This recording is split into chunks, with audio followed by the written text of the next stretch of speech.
It's the state of the dungeon. It's a video that Rob does about his games. Yeah! Hello, ladies and gentlemen, boys and girls, children of all ages. I am Rob, and welcome to my State of the Dungeon address.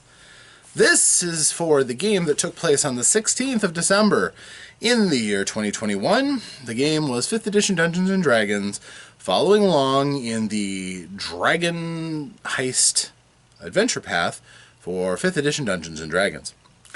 All players were in attendance. So, this is the ongoing journey of Zarya the Barbarian, Aldrich the Wizard, Jazor the Paladin, Loxar the Warlock-ish, and Felix the Ranger, who have been thrown together because of their proximity and the fact that most of them were newcomers into Neverwinter fairly recently. But all things sprung out from when they got together at the Yawning Portal Tavern, and wouldn't you know it, they got to see a number of things, got involved in a fight with a troll, and that little uproar got them noticed by one Volothamp Gedarm, who offered them a job. This job was to find his friend Floon, who has gone missing after they had a night of drinking. And he's worried about his friend, so he hired the group, promising great reward if they can only find Floon. So, the group, after some shenanigans in the Yawning Portal, set out, which, using their various skills and powers, no, they really just talked about it and decided that they were going to be at the site where he had last been seen, which was the Skewered Dragon Tavern in the Dock Ward. Now, the Dock Ward, kind of a shady place at night, and this is still relatively early in the night, but it's enough that most common, sensible people would be behind doors. After all, there's a brutal underworld war going on, and bodies keep turning up, so most people don't want to be anywhere around that. But adventurers don't do things like that, so to the Dock Ward they went. They eventually came to a place in the Dock Ward where the area had been cordoned off. The City Watch was presiding over the bodies of several underworld lowlives who had been busy killing each other. The group had a little bit of curiosity about it, and when I say a little, one member of the group seemed to have any real curiosity about it. Most of the group had just, yeah, okay, fine, City Guard doesn't want us here, we'll just keep going. But not Loxar. No. He, of course, being a tabaxi, is very curious. So he trusted to his incredible stealth skills to be able to get in and take a look for himself, possibly liberate some of the coin pouches that were on the deceased. Well, one thing led to another, and a bad roll here, a bad roll there, and all of a sudden he was fingered as a witness and told to stand down and submit himself to questioning. Where, of course, he just went along with it because he wasn't guilty. Of course, he went with everything that was asked of him and was released on his own recognizance very quickly. Of course not. The group was like, where'd he go? Doubled back, and they found out that he was in line up to be questioned by the Town Watch when he could have just been with them. And to deal with that, again, this is Aldrich using his magical spells wisely, used a message spell to tell him, hey, we're going to make a little distraction. Get ready to go when I make the distraction. So he used his prestidigitation to make some musical notes and chimes out away from where the guards could see.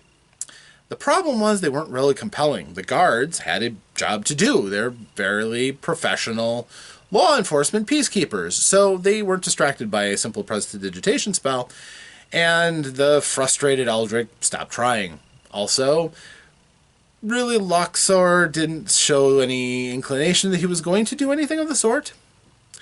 So, Loxar was eventually questioned, and relatively basically made sure he didn't incriminate himself too badly.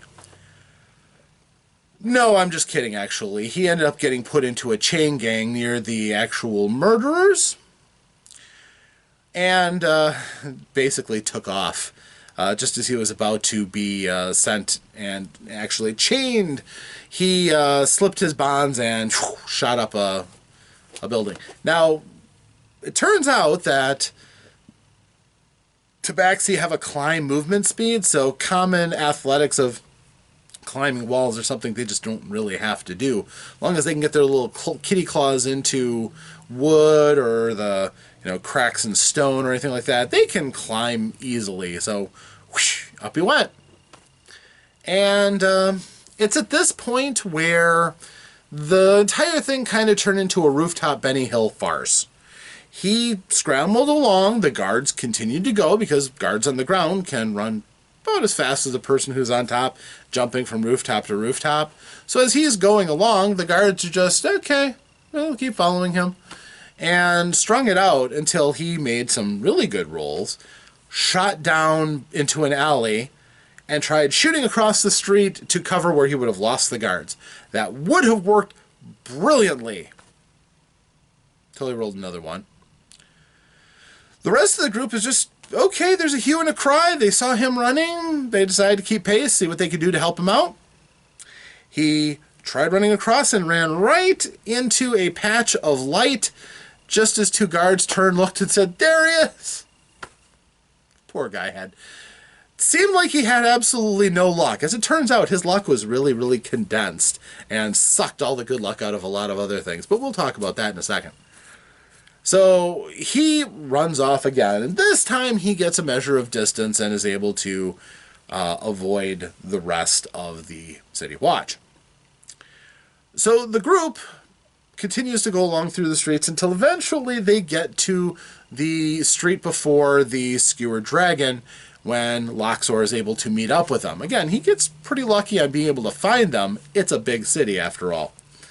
But he realizes where they're going, and he hooks up. And so the group is, again, not under the notice of the guard at the moment, and able to carry on.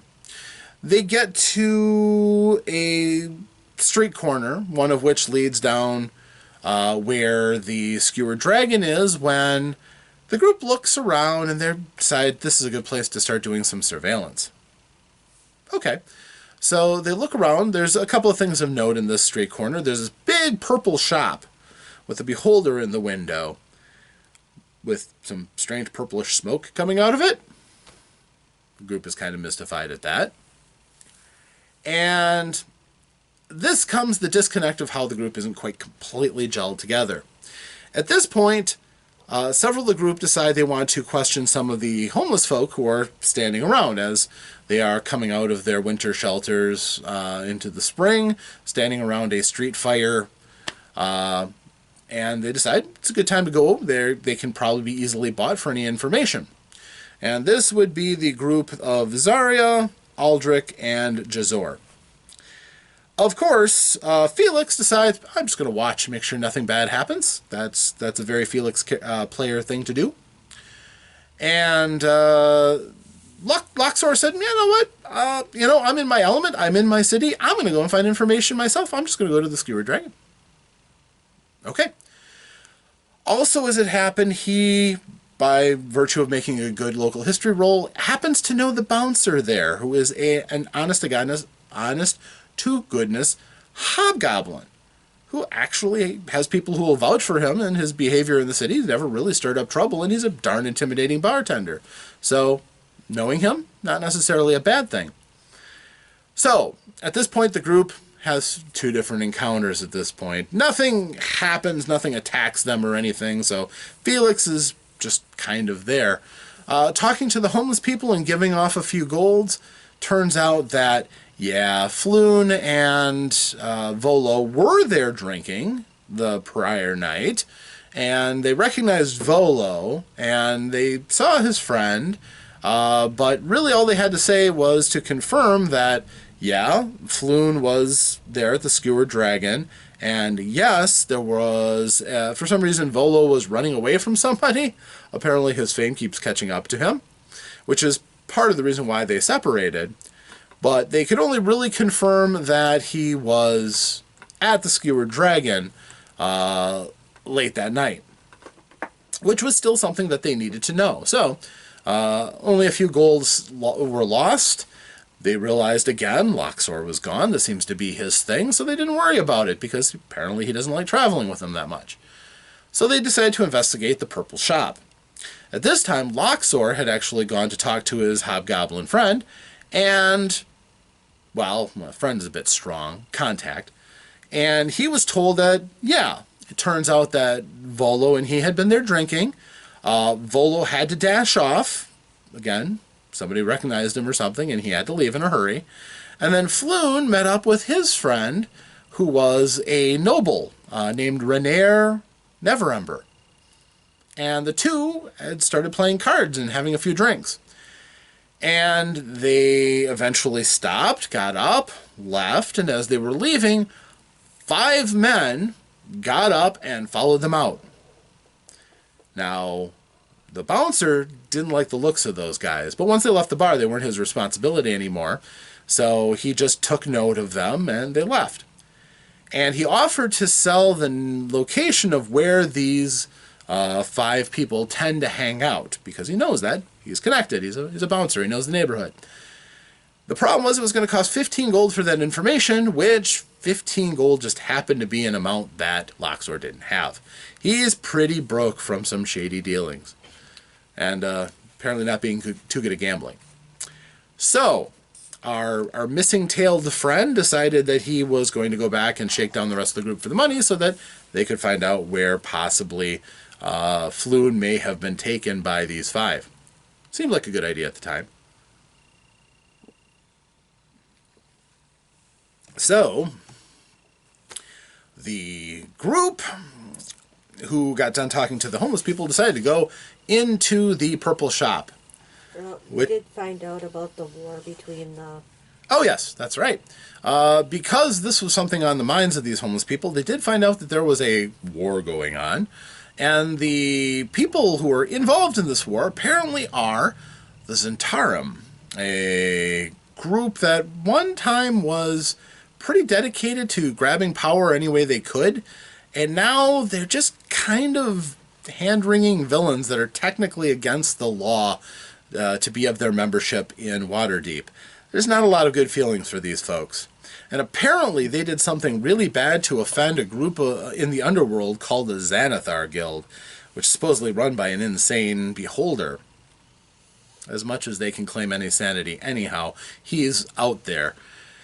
So the group now knows something about why the war is going on. So then they stopped at the Loblox shop, which everything in it is purple. The walls are purple, the floor is purple, the ceiling is purple, it's all purple. And at the counter there is a deep gnome, a Svirfneblin, who is sitting in the lotus position puffing on a pipe which is billowing out this lavender-scented smoke, which puts everybody in kind of a mellow mood. They talk to this fellow and examine the trinkets that he has. All of them are mostly relatively useless trinkets, unless you have an imagination to you. But, you know, some interesting things. Some are toys, some of them are oddities, curiosities. Relatively few of any great interest to an adventurer who has adventure in their minds. And since most of them cost golds, and they're starting adventurers, so they don't have stacks and stacks of what you would call gold, they kind of left behind most of those curiosities. Talking to the owner, they found out that, well, they didn't find out much. He's kind of a little on the trippy side. Zari actually tried some of what he was smoking, but she wasn't impressed. And on the whole, he seems pretty odd, but generally he did see Floon at one point walking in front of the store. But other than that, they really didn't press for any details, and they left. So, eventually, Loxor meets up with the rest, and Felix comes back to join the group, and he explains that he needs money. Simply put, he can't afford the 15 gold to buy the money, to buy the information from the bouncer at the Skewered Dragon. So they have a long discussion about how they're going to negotiate down the price and this and that and this and that. They seem to argue more than they work together sometimes, but that's how beginning groups often start.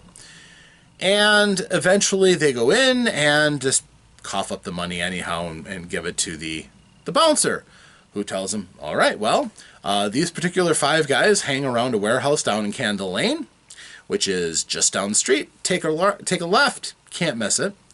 And their place is one that it's a warehouse with a winged serpent painted on the door. There's only one, so that'll be where they're at. The group's like, okay, wait a minute. Winged serpent, that's the symbol for the Zentarum.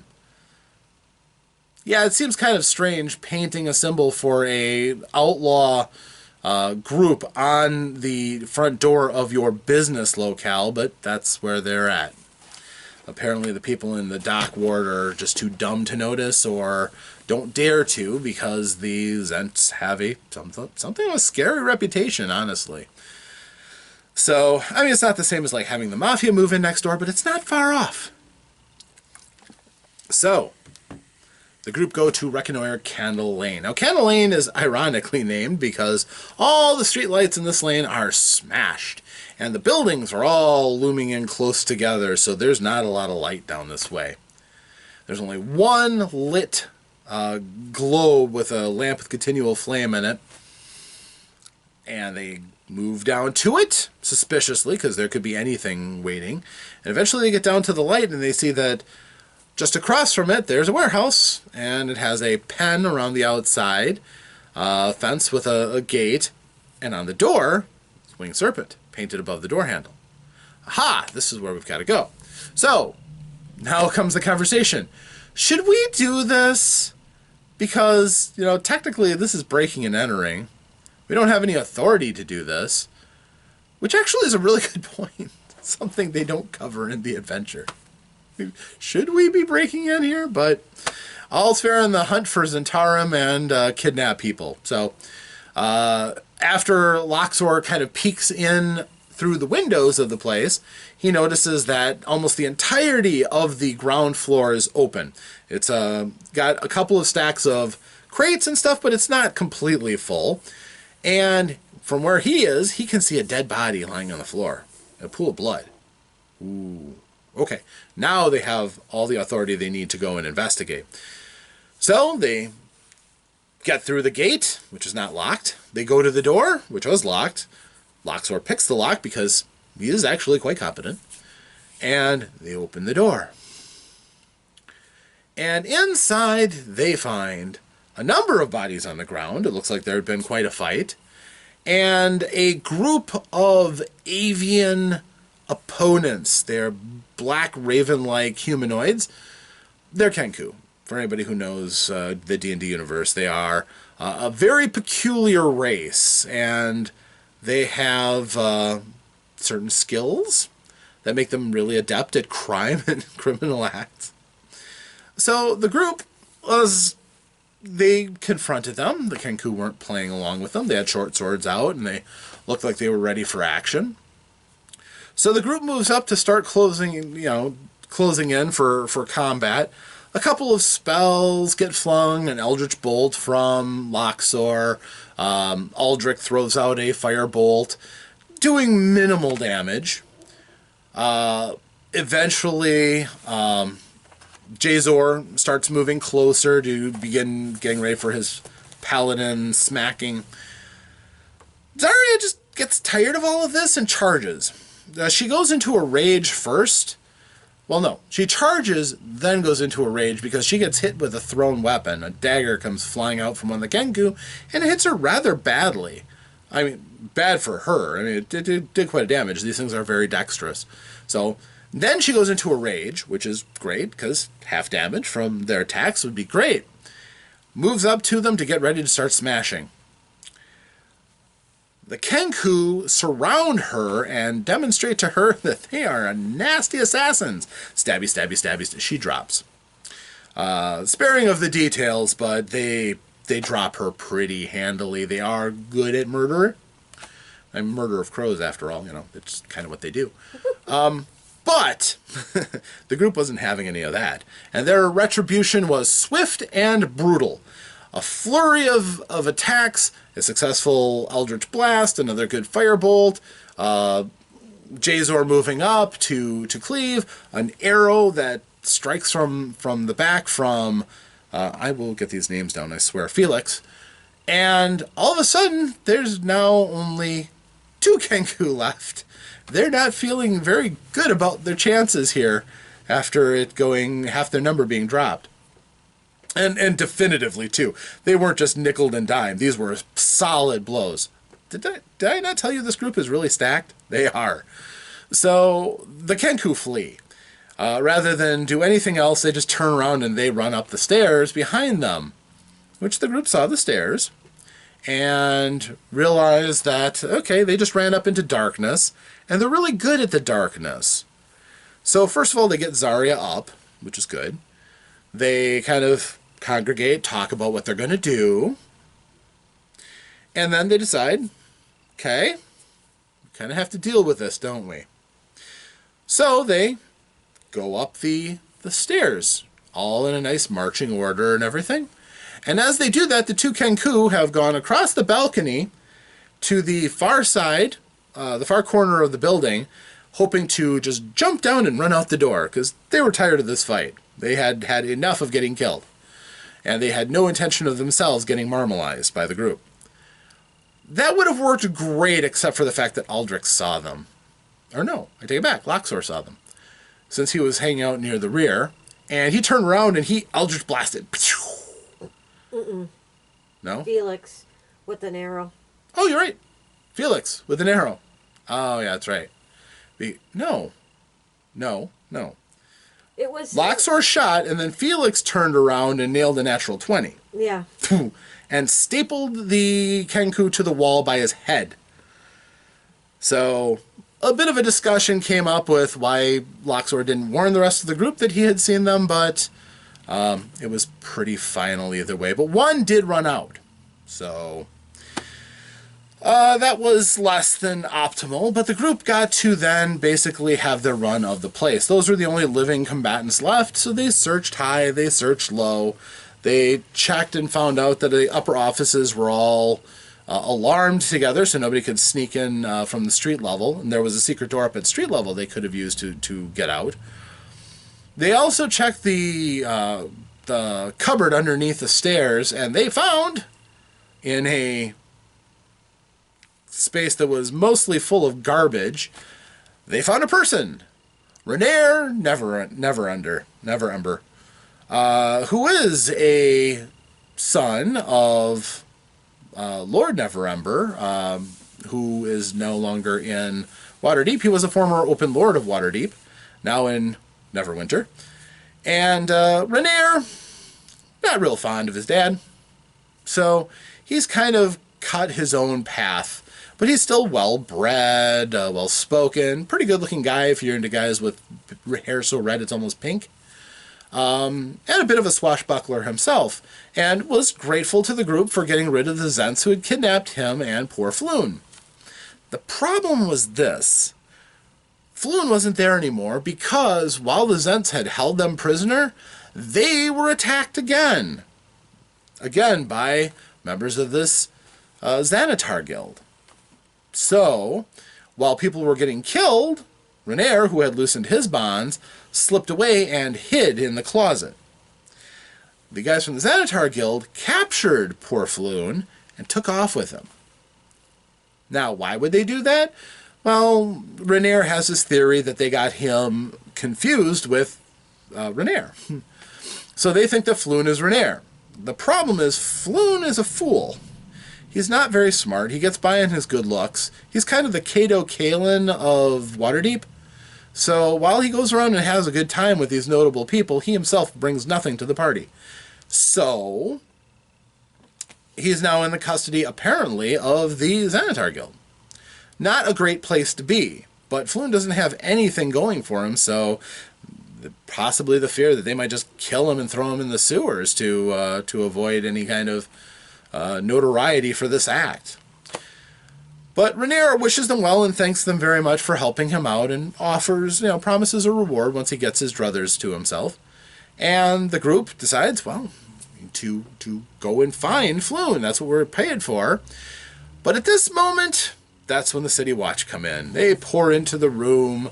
They take charge of the situation. And the group gets to meet with a very spirited lieutenant who investigates them all thoroughly, makes sure that they are not themselves Zentarum, makes sure that they are not kidnappers, and with Rhaenyra vouching for them, everything goes pretty well.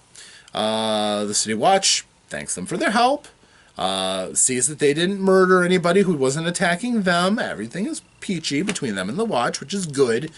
You don't want to get on the bad side of the Watch in Waterdeep. It's just not good for you. And it turns out that the Watch had actually captured the Kenku who tried running out of the building.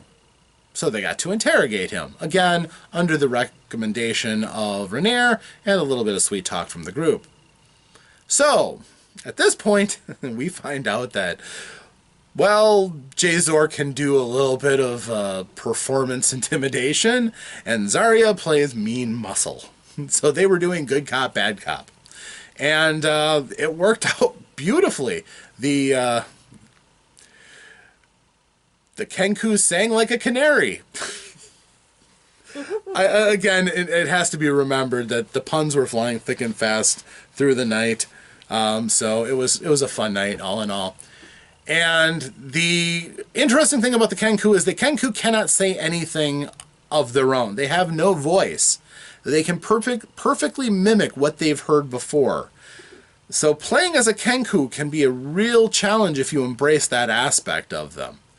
On the other hand, their mimicry is perfect. So if they have heard a sampling of somebody's language, they're great. They're great at impressions. So this Kenku repeated the last things that it had heard when Floon was being captured. That these folks were from the Xanathar Guild. That their intention was to wrap up Floon and take him with them, which they did. And, that was enough of a reason for them to want to go and find out where they were going. After all, you don't just take a kidnapped person willy-nilly through the streets. They had to go somewhere. And the last clue they got was that they were down in the sewers looking for yellow signs. But where in the sewers to go? The sewers under Waterdeep are vast. This is where Felix came in and shone like a bright light, because his tracking skills are, again, very good.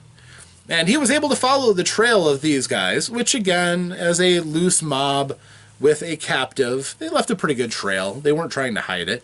And they had just missed the actual kidnapping/murdering, so the trail was very fresh. So they followed it. And eventually it took them to a sewer exit, a large circular metal plate set into the streets, which they opened up and took. So when they did that, they immediately saw yellow chalk signs. Awesome. Begin sewer hijinks. For the most part, the sewer hijinks weren't anything too fancy. They found several twists and turns, but every time there was a turn, there was always a yellow mark to show them where to go next. So it wasn't anything too hard, an hour's worth of walking, and then eventually it got to this junction with multiple paths and access going out onto the streets, or out somewhere. They never really followed it. And floating in the center of the room was a round creature with eye stalks in a central eye. Beholder. No, beholders are big. This thing was small, about the size of a grapefruit. It was not very large, but all the same, the group was not quite sure how to deal with it. Beholders have a shady reputation among adventurers for mulching entire parties at a time. They're pretty nasty. This wasn't one of those. Aldrich was able to identify that it wasn't quite a beholder. It was some sort of beholder kin. Nobody really nailed exactly what it was, but it sure got nailed. Right firing off the hip, Luxor decided he just wasn't going to deal with it. Decided to Eldritch Blast first, ask questions later, and he had no questions because he rolled natural 20. Maximum damage. Right through the eye, right out through the back of its body. Drop dead. One shot. Loxor was in his glory. What could have been a nasty encounter? Done. Awesome. So the party wins. Da-da-da-da-da-da-da. And they continue along following the chalk signs. A little bit further along, and they find that the entire flow meets at a junction point down the tunnel, and there is a kind of a raised landing and a door with a symbol on it, which the symbol, by the way, they've been following is a circle with 10 short rays coming out of it. Kind of like a sun, but it's also been posited. Kind of like a beholder symbol might be. And since they've been meeting shady customers with eyes, and the Kenku that they killed all had eyes on their belts, we're starting to see a theme here. So they go up out of the sewers onto this passage, and there's a door in front of them. It's stone, but it's painted to look like wood, which there aren't a lot of wooden doors down here, but okay. And they are preparing what to do about this door when we stop for the night. So, to find out what happens to the party when they go through the door, you'll have to show up for the next State of the Dungeon address. But groups learning each other's abilities, learning how to work together. Hopefully we'll see them, melding their talents and traits and doing great things in the adventure to come. So, thank you for joining me. I am Rob, and this has been my State of the Dungeon address. Until next time, thank you and farewell.